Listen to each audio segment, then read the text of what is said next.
Allah da samu su kenkatiya inda kira terne nelenga widu nyini soba ke girna khube ogo ga gwira soba ke inda tumen bugondi ga ndaw wi trene idaru kinjiga gudangiro yire digaranta liranta ke wuce no gondi iga nyirno yire agara nyi serewo serenya balgoya ke wuce no gondi ken sukara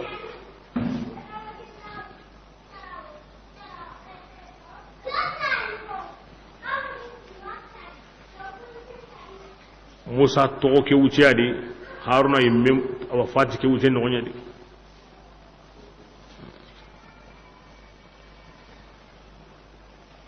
Musa fati halle imi ga wara baten di Yusha do hinyi me kenya jondi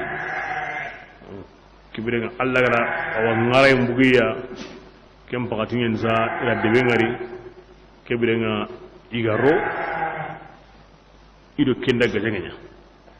Allah da kendo jaman katandiya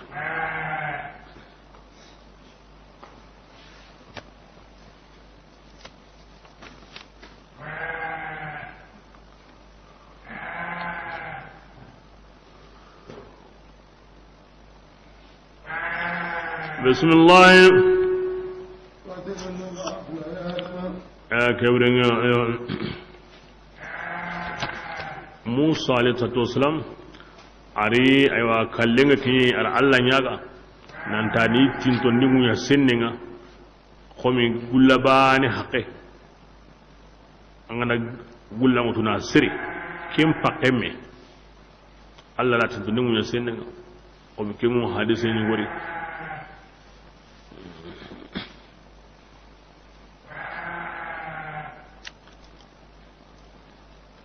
Musa alayhi salatu wassalam akabrunguno sen kulle singa dumben no kunga Allah faran digante kamundi asigino al arkanu hil sallino Musa qabrunga inde batul muqaddas asali an munyumundo ke farunga ke Musa bane wono Allah faran da ni aw sikki qabrundi aw sallimi Allah faran nyanga arkanu hil salli ndiga batul muqaddas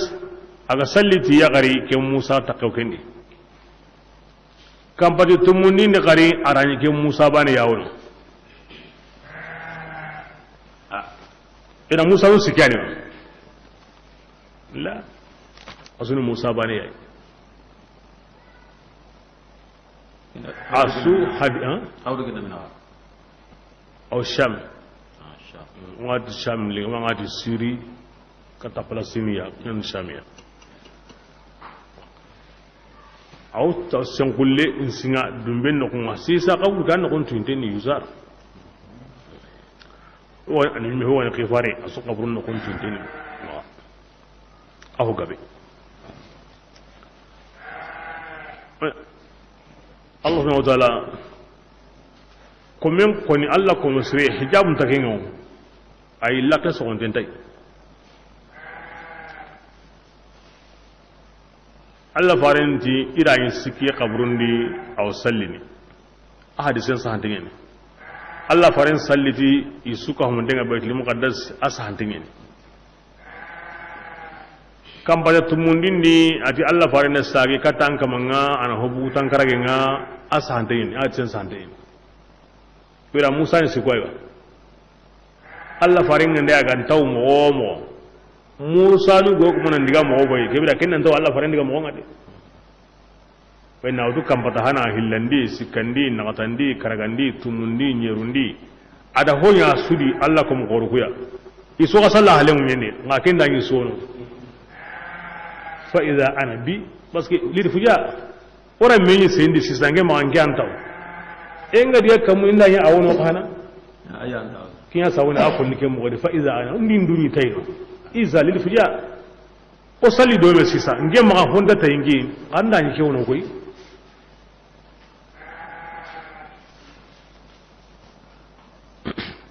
wala may wotin ari duñi tay man dan duñi tay ya parce que ma hamana toyde Allah hinum gontay de Allah hinum gontay de Allah faren diga mo ke bita ma antere ndenguro manin taw kenga ngaga tlakar na kunyi kane kun diga mo nan taw ken diga mo ngade Allah him gontay Allah kum wati banendi ingari no kubane ingari no kugabenga kenta yana muhalinga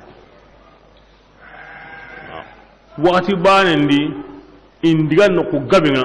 anta yana muhaliya o ganyo mu'jizai anu nyumundo kifarunda anta yana muhali kenna karama Allah wallunda bokan qaidan بسم الله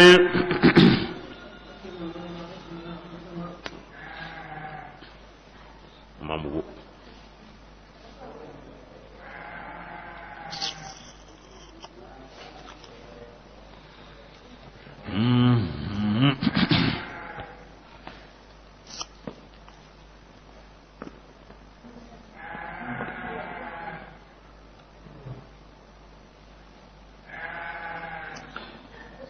kidangi halle yusa unya anda nyimenga bo tikenna sero ku gaja ikhay anya juman ko tay Allah rakiyen sigindi akada ngani leri bane jumal lagarunga mago tlaniya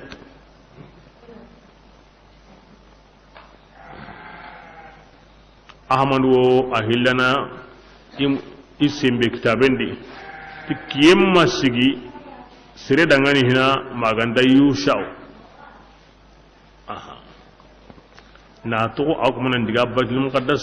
Allah da kiyen siginda da bo ke ada hotana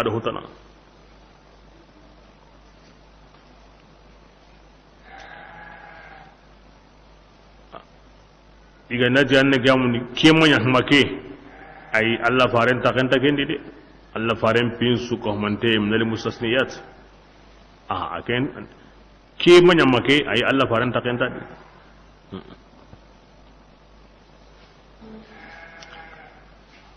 Allah fare Allah sallam kiyen sigada tahillo khandak ni to kun sogenga gollin di riga ci kitenga ado sahaba nu la sara salli arima kiyen fay kenne Allah da kiyen sagandi kata la sara ngati sirenga isalli arakenya da bane bidamagan trending kaw soba kota awa soba nga akbarin murni igara hon su ko wakati kebe hin su ga qura inda himbe ko aken gonni ay wati osetenka ara mo su ko ni ikine kambre ati kiyenga ne baka ay walli idiga kamballe nga hono gidum kam ma tamarun kam ma ko kiyen buram payni hono shami killen payni ko sawura kiye gumunati kiyem pay na to sete nyimi mabugu walma sete dungo na de sete nyingo lam pay na ni kiyem mabugu ken kota Allah ra kiyel liga amma bugu na to sete maki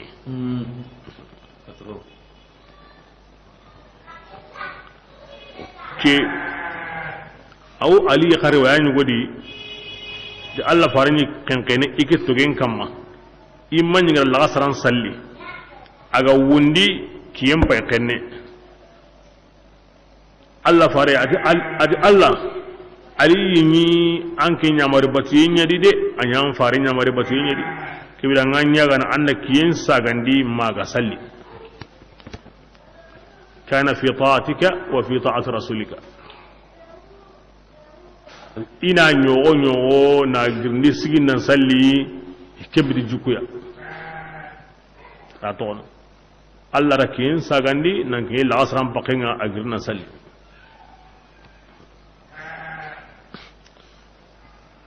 bane kinya Allah faren bane da bane nya ado sahabanu suda bane nya alwida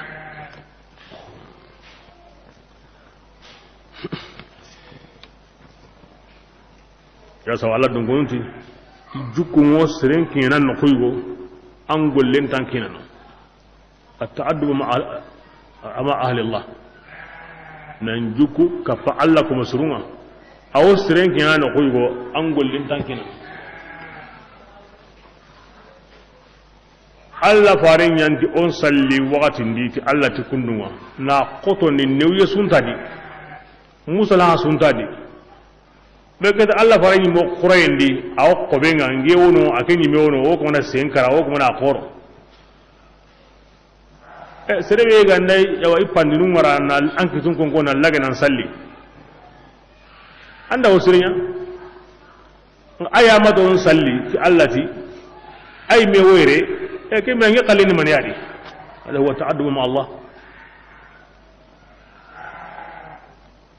كيف دينا كيغاري يكيان خوبي abarajen nan gaba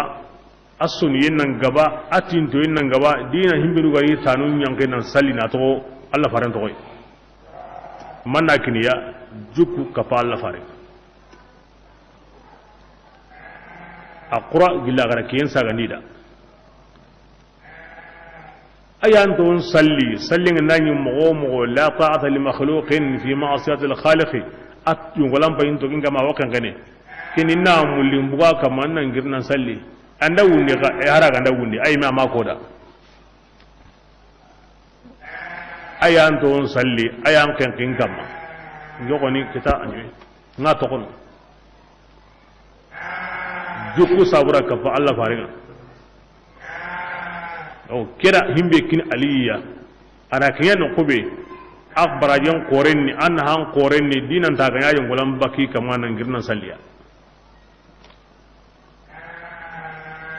an na sahaban do Allah faran kabaran fai an wagga binya walladi alladi faran timono juku ganka wono kafa Allah faran suke zaura Allah dun gonunti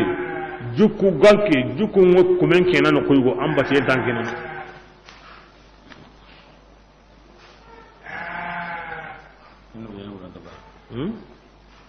ndike yongo la do yami ci dum wala daba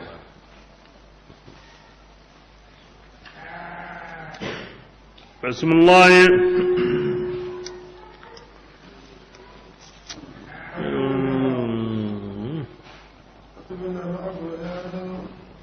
mokiyani igaro munya sinde ke di sham Allah gatillo ibuno ni kasage no nga wo kebirenga itaguno akatiya amale kan kuya jabbar no kuya akata shamsu ya asunya ya kalle ban israel ara debun tagandiya na dingira nun tagandiya ya sawuni israel wotini ti kunya honi nonga o ko honi yire iwa kunnan sauke kama in bali ya akoba buguno amma buguno ini hankamai in iraqiya babil kan anan kunya na kiri awa an fa wani rangira fati li ukrikata allai an ku yusuf wara girendi ni to ken tare nan bugu nan diga misra ni to ken tare alla gornti hinga mo be in ki misra itanyere da soro hilli kamun nagati sinen no gondi in gabo kundo alla tin sagerne fir'auna halaki halle karo ira se hinga bondi wuce halle tanga da sai halle ikataro wannan jama'an suriga dan yu sha'ura tagandi ya tamu ko de hillunga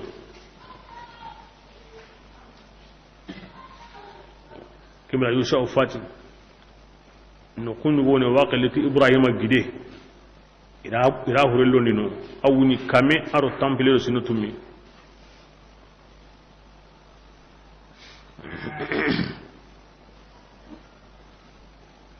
ara tampile do sino nyeri yanya iyon kolanga musa fati halle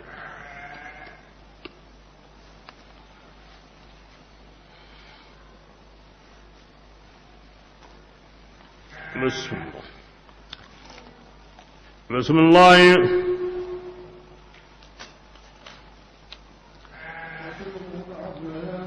رسول الله آدم رمون في اللقاء خوارين قرأ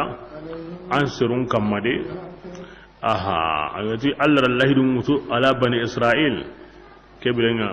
كي قصة هنا قرأي كما تتمونا يهوديا والنصارى الأرض لك بانو كي قرأي كما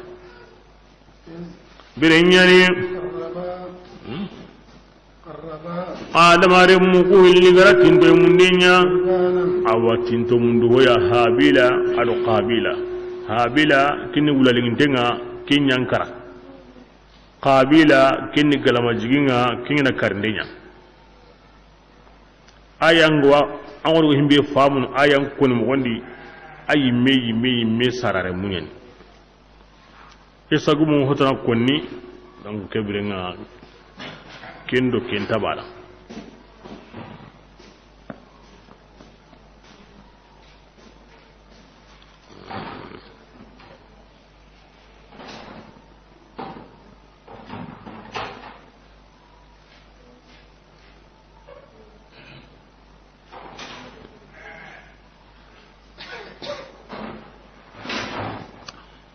بسم الله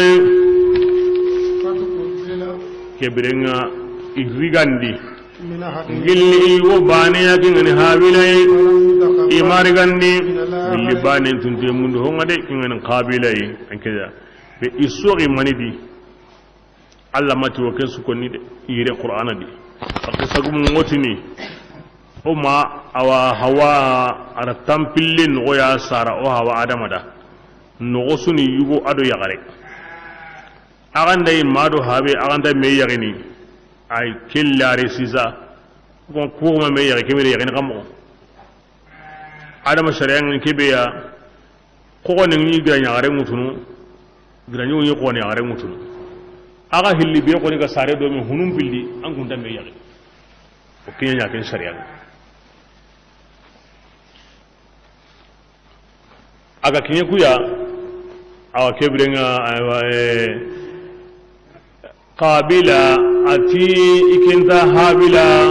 akhiya garenga bas ahram parehi ini meqal sirikawtu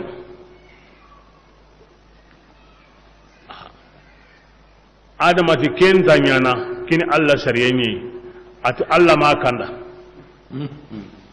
kina nyime ya hakarlay alla gara sirandu himbe sarandi dome annan gabana kenya wutu wa manu himbe ma saradu annan gabana kenya wutu alla ma ken kanda mo golle njobe ke modi amma sura himbe halawa gati nga aga na me sori mo ma kitay ke birenga wana mo yugonya tungen to mo bangene garante ngare mo bangene do kembate wonni kene taqribu القرآن أنتم تألي تسوني هونيوي إجمو كندي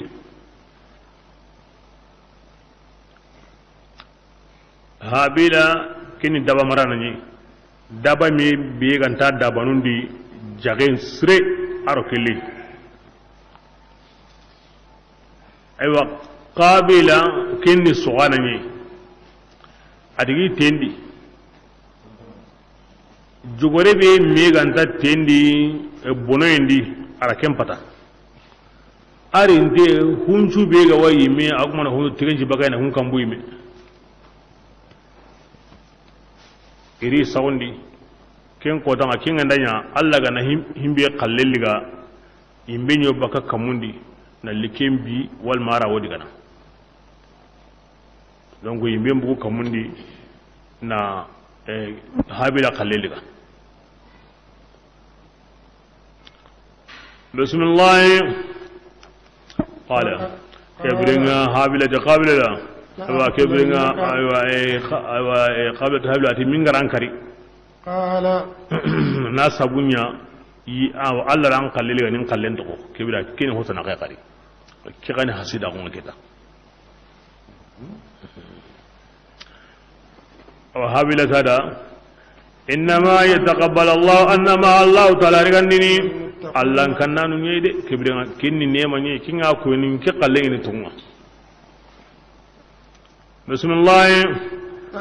والله يغندان كتم بامبا كاتينغيا كودان نينغي كاري نينغي ايوا هابيل كوني مايا بامبانداني كيتنغا كاتانغي ngade nantingan kalli de qabila ngitan kalli basange habila ngew kan allai kebe gadi taga honun kamanga anken qabila kallen ahilandi nge habila ngala murunu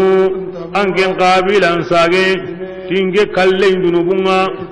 ada nyimme golli burun dunubu angara himbinu yake kane ando hawa kuta ambara alla ya mariyenga aninge hasidago kebiren annanya gilli yimbe dun gonunga kewure gilli ken kota atunjengo golli sirnyangana angura arjanna golli buri nyangana ango bini ala ke konan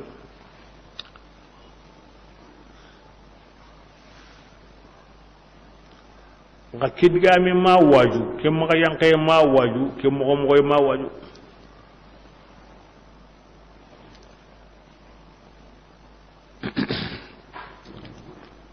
nandu to an kallana maka wakini igun shari'anye igun shari'andi anta wajibini himbe gatin tasornanyo gin palle annanti anga kamanen gemme ti gemu mo ya himbe ga wakalle a wajibin an kama annandu kinai pala qissa nuni o to qissa sugo konni andanyi ima hoduran koda kibyan aswambana kinda hoduran koda kinda o kallungo bakamedi to himbe ga ko Allah faranyu matonda yire a mazhabu mundi kallen sukuradi shafiyuti himbe go dam batin tasorno manyon kinya halle kebrenga anga makatandu tlani nay manga na kariya ti aitan nandu toga maga anan kari kinyam pasu maginde kahirinya gandai in tasorno manyon ki kembringa agama suro an kisiyenga masuro manga na kariya kebrenga tanna kin kari kin wajibina imam malik rahibe famu adi kenti se ko ni kadin tasorno manyon kin palle anya silami yau anya kahiri yau andu mundu anga mandu kitab ma kempo kallenya ga wan tlanni anna kari wondai kibran yajuzu dafu israili aywa kinni asura ken koni be okuti yajib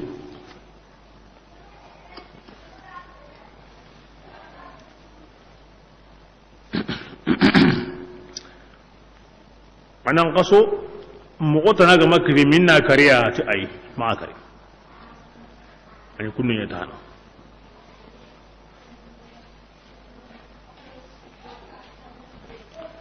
bismillah anti allati aywa kiyimbe kiyade tungundanu barajenga de ngade qabila yonki suram magandi adangani i akhi habila karindenga ara karide anyo ginda kenya wara kanya ara dabarde ahay gallagari anya kasarantunga anda hubgandu ya anda alla ya mariyen sogi aywa montai aga kasara himbe anda gaten nanyeme de kiyaw konni sire kallanan suda angara sire o sire kari aso mai aso habi aso ni haware menyi adama de menyi nagai anyo nginga maka tawtana wallan kane amme adama de men kibaren dimma ona kariya halle an ka gara kari ke bidenga an walla garni an kasarana de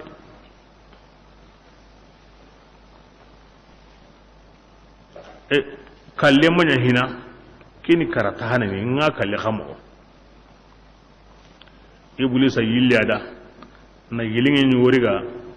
na yonkulan sago giden kama na giden yugo wutu na ngena gilinge bane ke yonkulan mo nyonko ak mana hay ara kallen karake mo wori na tu ke mo wori ke gatin ke koninti an gana te mo be anyi ada hariga na khiri na yongolan sa ogren kama na greba ne ngena mo yonko asabarin tengu adu grin tengu allai keta ken hure hananye andati go himbe nyane ara bambuy qorondi ucellate bito gabe andati go himbe nyana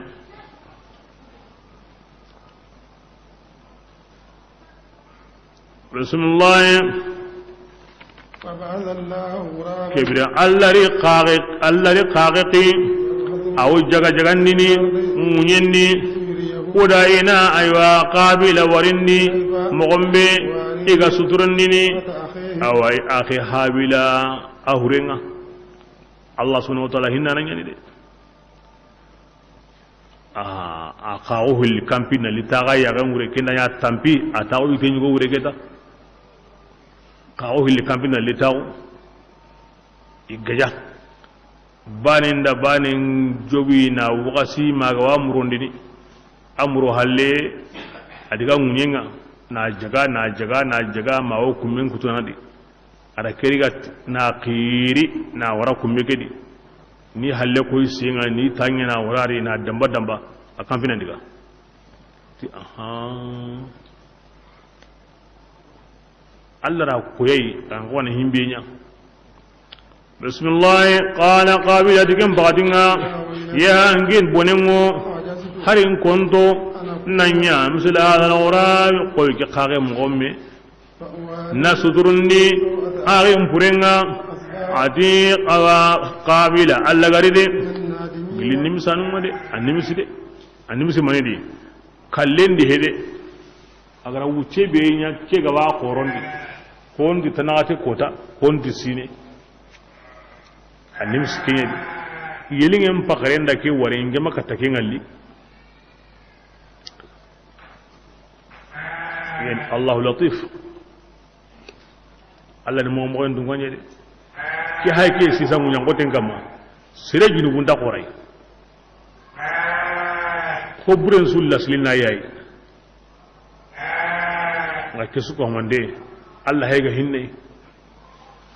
kelli ke go bakay mo be ay dara kenya ko ye adawra Allah hinne aw kutanan kamma dunadi aw tungundanan kamma aw islamin kamma aw kahirin kamma likinga an korondi anta mo gotay na mo ko ya wala hena mo be ari kutaysu ari kahira osu ari langire ma osu ari jene su Allah ne hinanan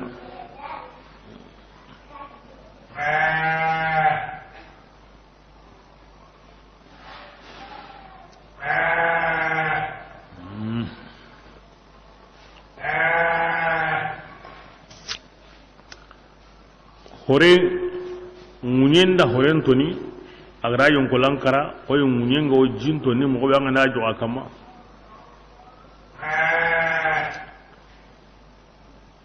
ahaba dadangani ati akhayi wo minna ati yalli anda akhayi ngiyai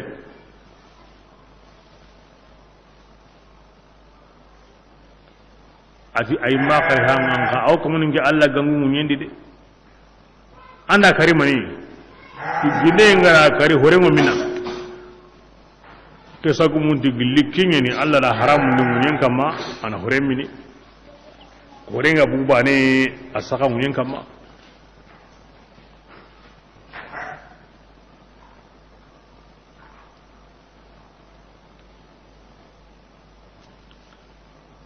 wa adam da diga hiji tan nagate sine itanga tan nagate ninga kimiyani Allah ta da nan bigulga ke golle ganya na kinna yi adama diga makka ke ganya adama ra krosi yitunu gonu nya sasenga ko daga men yille ko marato munyen no kun gonu kaba ko be mo gillade adama di ko kurma nyugo senti munyendi de embale munyama ikundu munyen su kaynyeni yite o yite anganda kinya wure sirahu nga wure are mengo yigene sa sentai itensu munyen no ko su kaynyeni ho kantenta de agari ara tirndi ata an ga yiwo minna ata hindinge ma koy ata anda kare an yagantai ampina kinga nyabane abutu ahwara khata adigande ari wa ga yarke ihunu kurgara jibiti ara diga aden iblis araino atike bringa anda wari yimbinga da kabila abatu holliga ada yimenya batunu mine kin anyi mine yimben kompen sigindi anda ampallanko ana to ken batunu ada yimben kompen sigindi aholo ana yimben batu Allah tanai aholo angene aholo allangire magu aholo ampasidagu aholo na serenkari duna masiba asuna kukaragiyadi su langire magu hasidagu sirkalle Allah tanabatiye jene asuna kwadi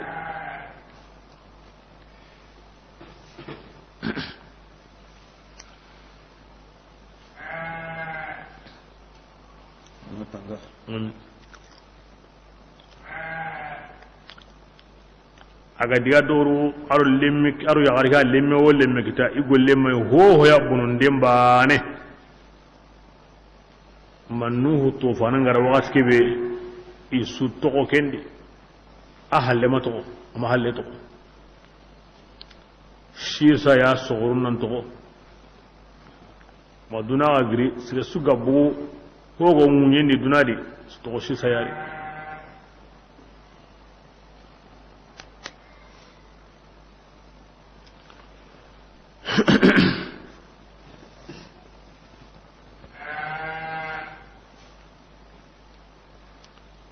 بسم الله ke sabu dangane ogo tunganda aywa awajibini isara mun kamma fatihin janinga yimmibe aga karindi nyonkiya nani nyonki agara kari ma agma bonon dindiga munyendi kafirago islama gumpalle jeneye musna gumpalle kille kutuye he kundi menuhe an kanda srekari ama srekari فكأنما أن تقوم كن سركل لنا أكرن دي سرونga سرون سوسو كهمندنga oti yemmen bega anda nyunki bane ngarindi nallo ado kallenga anna te qomi ken kamanenga ara serun ngarindi asususu ure kian koni bani Israel wa kian koni Allah faranyo motonu kada kin yahudiyan tuindi an kunda annabi mun kari ara Allah walnun kari kebe da kewa ko ina ka sundu mun kantin an ga nasare bane kari a wangara be su kari in an kuna mun me kari ibda ke hikma gore nyaw kedi in to ko gore nyaw kedi ibda an gara sabunya na lo sirundo kallen na kine wurna andi brandi kebrenga aku sirbane anda kisindi kallenga aku mangara besu kisindi anya sabu ya na sirbane kari aku mangara besu kari to sirbane nga kalle Allah ga nati na liga darwara ara kode fa jazaohu jahannam tam sunu jahannam bai khalidan aw duminadi abadan bada suron biliga suron sikiga besuga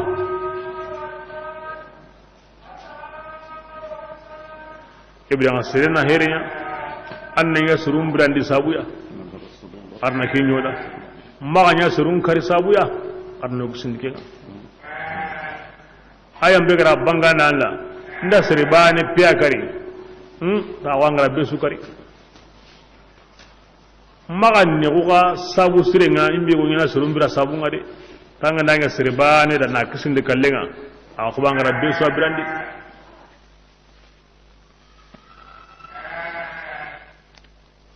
تبرنا خيرين قبل باي بونين باي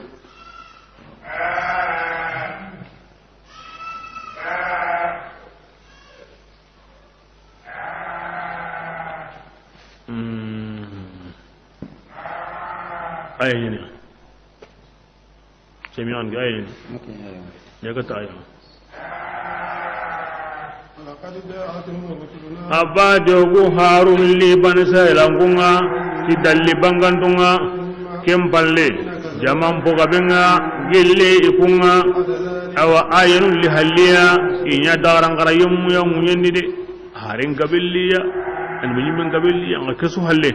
إداران غرا المجيمون كالي كيفارون كالي الله فرد صلى الله عليه وسلم أتي من سن سنة سيئة فعليه وزرها ووزر من عمل بها إلى يوم القيامة سربي غندا قول بريك جوفا كبرنا أنقول بريك جنوبنا أنكما سرو سري هانا غندا أنقول بريك منيا أجنوبنا أنكما كبرنا واتنو تكي قابل سرسو غندا سري كري يادي سابورا أسو جنوبنا وكما أسو صدق الله العظيم نخيرك ني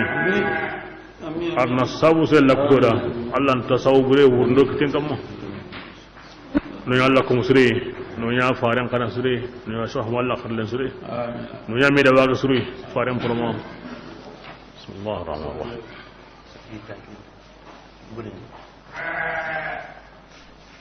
سلمان نيا عليه دي هاتوي جمعة والله لا ولا ما تلانا مسؤول أوكي ولا بس بس وركه نافلة أركنو تمي الفاتحة على إذا جاء نصر الله تباني قل هو الله تنيك أركرغو